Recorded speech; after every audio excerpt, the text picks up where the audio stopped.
एम्पेरॉर solar technology private लिमिटेडचं managing director आहे. आम्ही 2017मध्ये ही कंपनी सुरू केली आणि पहिलं हे होतं की आपण सोलर एनर्जी आणि ज्या बाकीच्या ज्या आपल्या नैसर्गिक ऊर्जा आहेत त्या कशा आपण ॲक्वायर करायच्या, कारण की त्या कंटिन्यूस नसतात. म्हणजे सूर्य जसा सकाळी असतो, विंड एनर्जी रात्री असते जास्त, तर त्या एनर्जीज आपण कशा युटिलाइज करायचा तो कन्सेप्ट होता.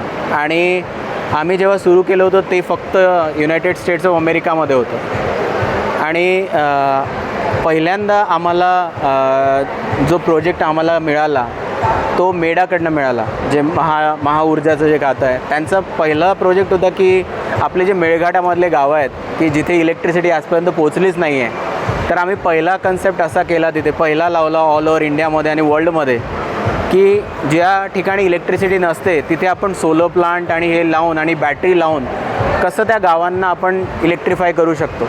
आणि त्याचा रिझल्ट असा मिळाला की तिथले मुलं आज डॉक्टर झाली आहेत, इंजिनियर झाली आहे, जी पूर्वी त्यांना म्हणजे जेवणात काय चाललं ते पण समजायचं नाही. तर तिथून आम्ही सुरुवात केली आणि जसं जसं आम्ही समोर जात गेलो तसे तसे आम्हाला नवीन नवीन संकल्पना मिळत गेल्या आणि आता आम्ही पूर्ण भारतातली नंबर 1 कंपनी आहोत बॅटरी स्टोरेज टेक्नॉलॉजी देण्यासाठी. त्याच्यामध्ये आम्ही सोलर प्लांटच्या सोबत खूप लार्ज स्केलच्या बॅटरीज लावतो, लाईक 500 मेगावॉट. म्हणजे जर आपण जागेचा अंदाज जर घेतला तर अराऊंड 30 एकर 50 एकरमध्ये आपण बॅटरी लावतो, जे 500 मेगावॉट अवर किंवा 1 गिगावॉट अवर, म्हणजे पूर्ण पुण्याला पॉवर देण्या एवढी आपला एक प्लांट असतो. तर ती टेक्नॉलॉजी आपण डेव्हलप केलेली आहे आणि आपण इंडियामधली पहिली कंपनी आहे अशी करणारी. आणि आपण आता सध्या 12 कंट्रीमध्ये काम करतो. ऑस्ट्रेलिया आपला मेन मार्केट आहे आफ्टर इंडिया, नंतर युरोप आणि आफ्रिका आणि सौदी अरब वगैरे. तर भारतामध्ये आता स्टार्टअप कल्चर आता भारतामध्ये चांगलं आहे आणि आम्ही जेव्हा 2017मध्ये सुरू केलं तेव्हापासून आम्ही पाहतो आहे की खूप ग्रोथ झालेली आहे स्टार्टअपची.